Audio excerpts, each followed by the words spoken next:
Hello, welcome back to More to the Story. I'm your host, Janna Maron. Thank you so much for being here. In addition to this podcast, I also publish a literary arts magazine called Under the Gum Tree, publishing creative nonfiction and visual art. We just recently celebrated our 14-year anniversary, and we're going to keep going for another 14 years if we can. We always need support. And the last issue we published, unfortunately, the printing costs have increased so substantially that I don't know, guys. It's sounding like I might have to think about cutting back on how frequently we publish the print edition of the magazine. Haven't made that decision 100% just yet, but it's in the conversation because the printing costs are just starting to get a little bit unmanageable with the budget that we have. So head on over to underthegumtree.com for information on how you can subscribe and support our efforts to continue publishing the print version. And you can also find out about submitting there for having your work considered to be published in the magazine, underthegumtree.com. I'm also a book coach and an editor working with women who write personal nonfiction, personal stories, true personal stories, and whatever form of nonfiction that takes, whether that's a memoir, whether that's a collection of personal essays, whether that's a prescriptive nonfiction book, which I've talked about on previous episodes of this podcast. And you can go back and look at the genre episodes to hear me talk more about the nuance between the differences of nonfiction and why I've started trying to expand the definition or the way that I talk about the genre so that I can include more women who want to write books, because it's not just memoir. When we're talking about personal story, that shows up in all kinds of different forms, not exclusively memoir, although that might be the first thing we think about when we think about a personal story, a book that is a personal story. So if you're feeling like you're stuck on your book project, you're not sure what to do with it or how to move forward, you can visit moretothestory.co/book diagnosis and schedule a free 15-minute diagnosis call with me where I will listen and ask you questions and talk through whatever challenges or problems or struggles you're facing with your book project. And I literally diagnose the problem and then help you figure out how to move forward. What could you possibly do to get unstuck? And sometimes that means I have some options for working with me. Sometimes that means not working with me. I really try to customize my recommendations based on you and whatever I sense in the conversation that we have together. And if you feel like a book outline might be a solution that would help you, I do also have a free book outline formula worksheet, which you can download at moretothestory.co/book outline. And before I forget, this episode is brought to you by Cafe Santoro, my parents' boutique coffee roastery located here in Northern California. And I'm always raving about the decaf coffee because it's the best I've ever had. So if you want to challenge me on that, head on over to cafesantoro.com/Janna, where you can get 10% off your first order. And don't forget, it's Cafe Santoro spelled CAFFE because it means Italian. It's Italian for coffee the Santoro way. That's cafesantoro.com with 2 F's and 1 E. And cafesantoro.com/Janna. And I'm continuing this series of client interviews here on More to the Story. And so let me introduce to you the interview that I have for you today with one of my clients, Lasell Bartlett. Lasell Jaretzki Bartlett integrates many decades of experience in the fields of body-mind awareness and meditation with professional expertise as a clinical social worker and somatic experiencing practitioner, and as a PATH International Certified Therapeutic Riding instructor and equine specialist in mental health and education. Ooh, as I was practicing that, I felt like I was going to stumble over some of those words, but they're important words because Lasell's first book, Getting Along with Rusty, Horses, Healing and Therapeutic Riding, mostly a memoir, was published in August 2023, and it's her story of her relationship with this horse that she's had for many years and how it's been a healing experience for her and how she's learned how to heal through her relationship with this horse. And bring a lot of that experience into her professional work. And then after that memoir, she's also released several workbooks. I'm going to say the titles: Becoming the Designated Calm Person, Learning to Settle Ourselves and Others, and Sensing Our Groundedness. All three of these workbooks are a series that extends on the work and expertise that Lasell explores in her memoir. So if you read her memoir and you feel like, yeah, I'd like to learn more about this type of living and this type of work for myself and integrating it into my own life and my own practice, that's what her workbooks are all about. And Lasell lives on the uncharted lands of the Monacan Indian Nation in rural Virginia with 2 horses, 4 sheep, 11 guineas, 2 cats, an unstable internet connection, and her best ever human friend. Without further ado, here is my conversation with Lasell. Hi, Lasell. Welcome to More to the Story podcast. It's so great to have you here today. Nice to see you, Janna. Yeah, thank you for being here. And we're going to talk about your books and your journey as a writer and to getting published. So would you start by just telling the listeners about a little bit about yourself and your book or books and like who you are? Yeah. So I'll sort of organize around my first book because I started that, gosh, more than 15 years ago now. When I was active, I had a, excuse me, clinical private practice as a licensed clinical social worker, and also spending a lot of time teaching therapeutic riding at a PATH Premier Center, which is PATH stands for the Professional Association for Therapeutic Horsemanship. And I have been a big proponent for those without voices. So some of that was my riders who had various lack of abilities. I'm not sure what the proper word is these days. And some of that was for the horses who were essential in the therapeutic riding programs. And I was doing some training for volunteers as well as teaching students. And my focus was on helping people understand horses better. That horses wouldn't just be told what to do, but there'd be some understanding that horses can learn and they know what to do. You know, if you've done it a few times and it's the right conditions, nobody's scared, or, you know, a thunderstorm coming through or something like that. It's like, yeah, I know my job. So my book, when I first met you, was going to be a how-to book. And I remember you saying, well, I help women write their memoirs. And this sounds like a how-to book. And I went, oh. Which is so interesting. A memoir. It's so interesting, Lasell, because I am branching out now and working with women who are writing more prescriptive how-to self-help books. But at the time that I started my business, I really was focused exclusively on memoir.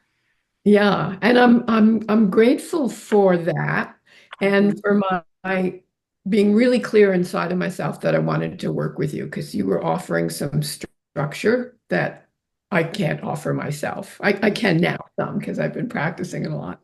Yeah. So I started writing down memories of time with my horses, time with other people's horses, times with therapeutic riding students.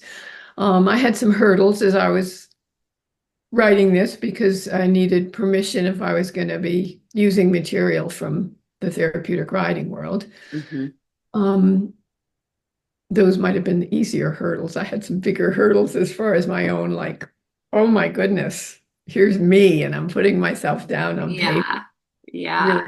Really serious about it. And you've been so good about, and you're still good because I'm still work with you as my writing coach. The whole accountability piece, which on a daily basis, I know how I fail myself. Like, okay, I'm going to do this, right? And then, oh, I changed my mind, right? And you've been really clear and gentle and supportive in that part of like, okay, so you're going to do this next part. When are you going to do it? Yeah. And when So you have to tell someone else that you're going to do it or that you did it, it's a different thing than just telling yourself. yeah, yeah. And I have an investment in working with you. So it's Right, not just, I can tell my partner that or wake up in the morning and make a plan for the day. It's like, right. and it's something, I mean, you have an energetic presence that makes it, I guess, almost easy to make the commitment, like to get to that place of, oh, yeah, committing myself to time. Mm. Uh, so Thank you. I that's appreciate really hearing helped. that. Yes.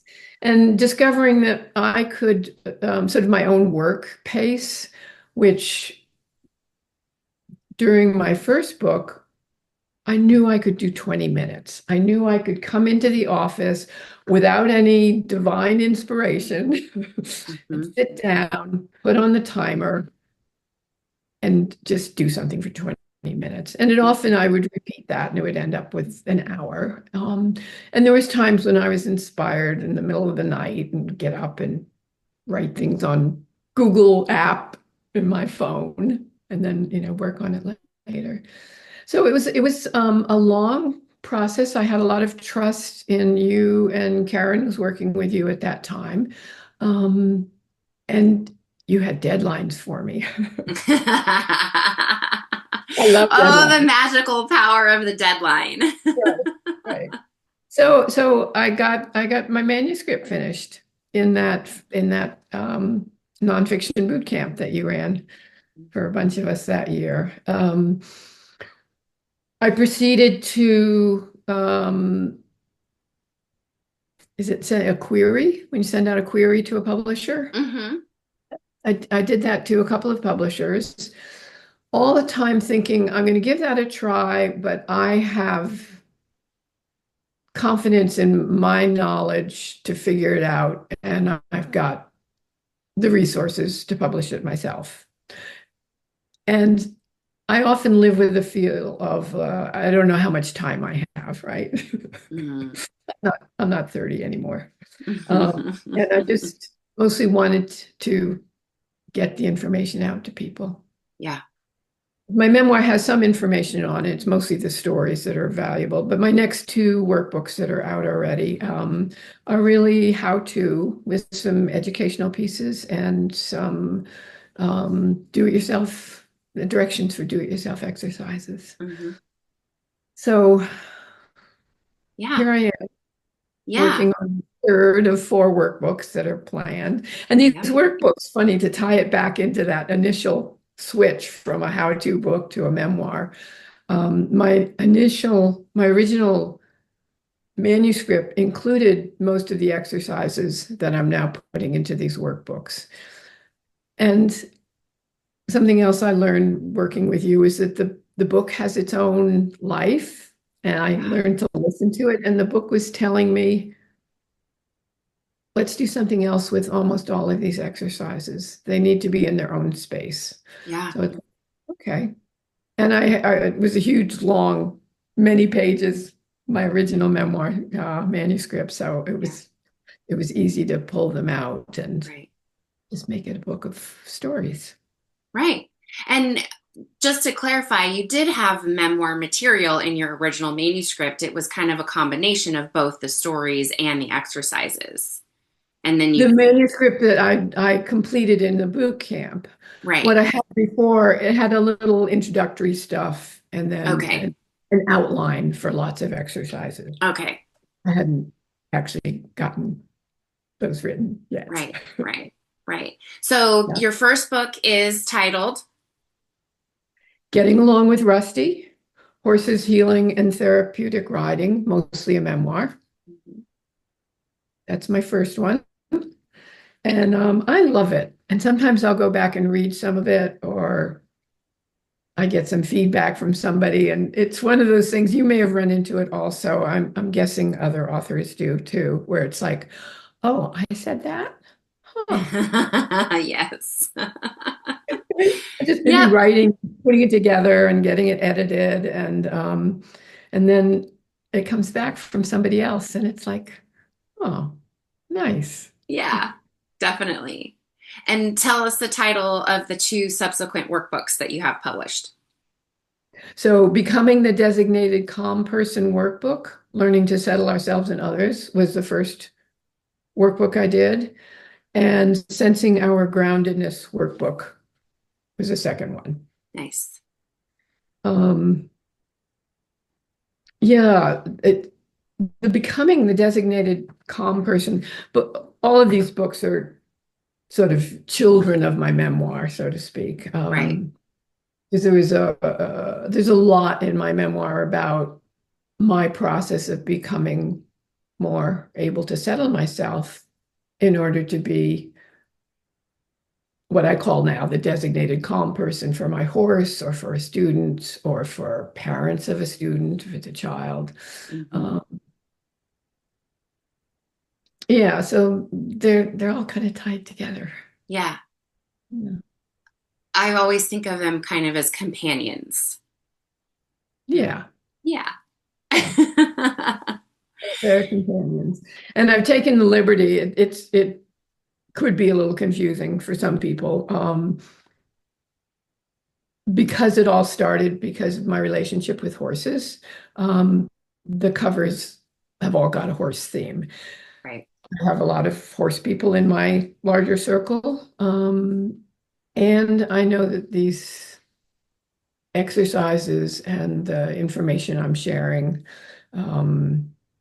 which is more from my clinical background and my trauma resolution experiences, working with people and my own experiences, that it's not just for horse people by any Right. means, but I get to do it my way. Absolutely, you do. Self-publishing. That's right. I love it. So, you've you've come a long way since we first started working together, and you're about to publish your third book, your third workbook. So actually, it would be fourth book total, third workbook in the series, and you have at least one more idea after that one. Yeah, it's already well underway for a fourth workbook. It's Right. a series. Right. Yeah.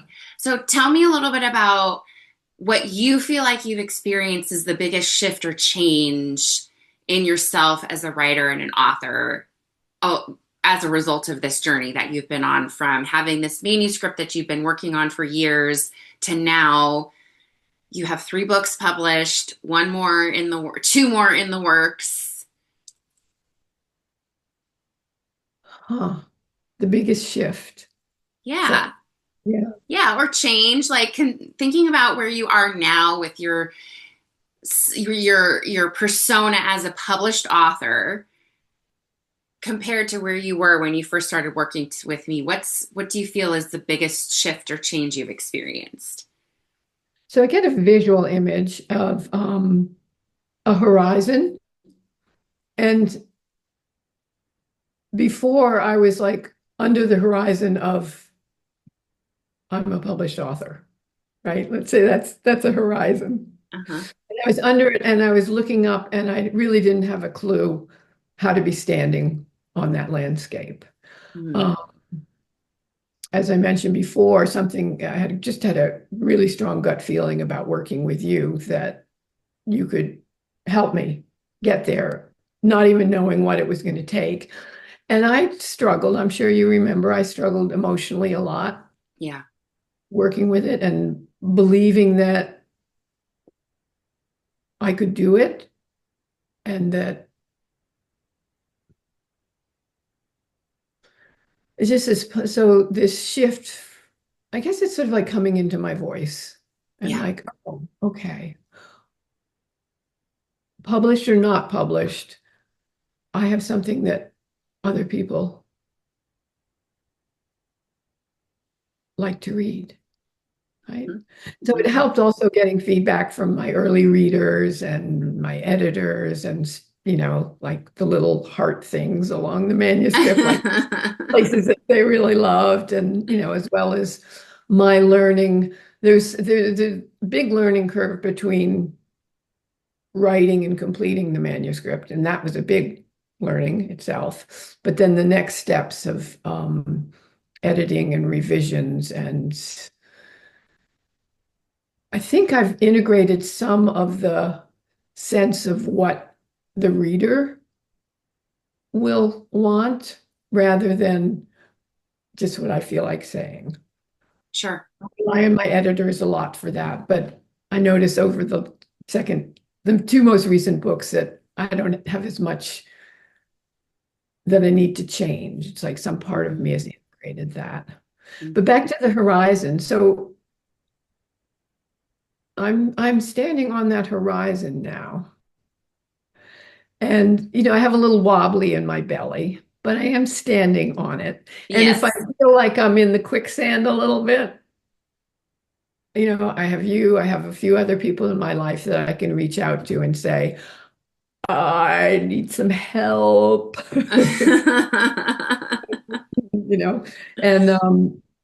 And often with you and my other friends, it's a matter of listening, and I'm able to, like, I know the pieces, there's pieces involved of actually completing a book and getting it out there. And I know them, but I lose touch with them, I think is what happens. And then the process of talking with somebody that I trust, I come back there. So it's sort of like, I've got two metaphors going there, coming back to and climbing out of what is that? Sand? Sinking the quicksand. Sand, the quicksand, right? Yes. Well, you sort of answered the next question I had, which was, what challenge or struggles do you feel like you face now, if any? But you kind of address that when you feel like there's maybe a little bit of self-doubt that comes up, and you know how to deal with it. You know how to face it. You know how to get past it. Yeah. Yeah. And I know that sitting myself down, usually it's here with a computer and a timer, or I've set aside an hour. We have these, excuse me, mini retreats where we're co-working. Yeah. That I can just come right in, focus. Yeah. So, yeah. Yeah. And that gets me through. I've got other things in my life that call my attention, and sometimes I feel disconnected from my writing, but it's comforting to know how quickly I can reconnect when it's like, okay, now it's time to do this. And I don't have to wait like I used to think I had to for the divine inspiration, right? Oh, here comes the tsunami of creativity, right? Mm-hmm. Just like, I'm just going to sit down and see what needs to be done next, mm-hmm. and do it. That's so beautiful and valuable, because you've basically been learning how to build a sustainable writing creative practice for yourself that's not dependent on your external circumstances. Yeah, or that chance that like, I still sort of depend on that. Interesting. I'll have to generalize what I'm learning with writing too. Waiting till it's like, okay, I'm gonna vacuum now. Right. Well, with so many writers, and I do this too, even in spite of the work that I do supporting writers, we have these stories that we tell ourselves about the ideal conditions that we have to have in order to write or be creative, when actually none of that is true. We can create our own ideal circumstances no matter what else is going on around us. Yeah. Which is probably a very therapeutic perspective on how we interact and engage, and just like take care of ourselves and protect ourselves and give ourselves what we need. Yeah. And I do still have those creative bursts, and they're usually when I'm out in the barn in the morning, fresh mind and fresh air and something, I'm physically active out there. Right. As I mentioned before, I use my phone and I'll do voice to text. And then it's there. Right. And whether it ever becomes part of a book, some of it's be like, oh, that would be a good exercise, right? Right. Record it, tidy it up, integrate it later. Or maybe it's going to be a Substack story. right? Yep.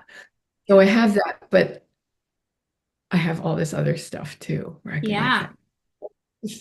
just okay, sit myself down. This is what I'm going to do now. So Yeah, yeah, I mean, I love everything that you've been saying about that because it sounds like you've integrated your writing into your everyday life and you know what works. You know how to access it kind of regardless of what you're doing or what the day's demands are on you. yeah, yeah, Yeah. yeah, yeah. I I'm so can proud do of that you. reflected. I'm so proud of you. Really is a big shift. Yeah, Yeah. yeah. Well, thank you for sharing all of that. And thank you for taking time to talk with me today and just talk about your experience. And you mentioned Substack. So, where are you on Substack? Um, I'm I'm I am assuming it's Lasell Bartlett there on Substack. Substack.com. Okay, I'll Yep. make sure to include the link. And are your books, should people go to your website to find out about your books? Where should, Yeah, that's the easiest way. There's pages for each of them with links to a few different places online for buying them. And so then that's lasellbartlett.com. okay. Yeah, yeah, yeah. Okay, anything else you want to share before we wrap up? I look forward to more contact with you because you keep reinforcing this part that was missing for me. So it's really Oh, thank you helpful. so much. Thank you, Lasell, and thanks for sharing your story with listeners. I hope it's helpful for someone and um, keep doing what you're doing. Thank you. I will, and I will turn to you for for one person when I'm like stuck not doing. Yeah, So, yeah. Thanks. thank you. Thank you again, Lasell, for being here. I remember that one of the things I really appreciated about this conversation was exploring growing your own confidence and self-trust as a writer and seeing that happen in Lasell over the years as she started with me and the way what she talks about and describes as where she was when she started working with me to where she is now with 4 books published, another one coming out, depending on when this episode releases, that 5th book, that 4th workbook in her series, might be on the verge of releasing. And it's just been such a joy and a pleasure to watch her grow and gain this experience and confidence as a writer in her own voice and as a published author. And I think that's an important thing to listen and witness for others who may be feeling similarly. And so I'm just so thankful and appreciative that Lasell was willing to share that with us. And you can learn more about Lasell and her work at lasellbartlett.com. Lasell is also on Substack, lasellbartlett.substack.com. Those links will be in the show notes for this episode. Don't forget to check out cafesantoro.com/Janna for 10% off your first order of whole bean roasted coffee from my parents' boutique coffee roastery. You can follow me on Instagram at Under the Gumtree. No. That's the magazine. You can follow me on Instagram at Janna Marlise. You can follow Under the Gumtree on Instagram at Under Gumtree. Don't forget moretothestory.co/book diagnosis if you want to have a 15-minute conversation with me where I can help you diagnose the problem you're facing with your book project. moretothestory.co/book outline. If you think an outline would be helpful for your project, you can get a free book outline worksheet. And what's the last thing I always say on here? The theme song was written and performed by Jeremy Maron. Thank you so much for listening. Thanks for being here, and I'll talk to you soon on the next episode of More to the Story.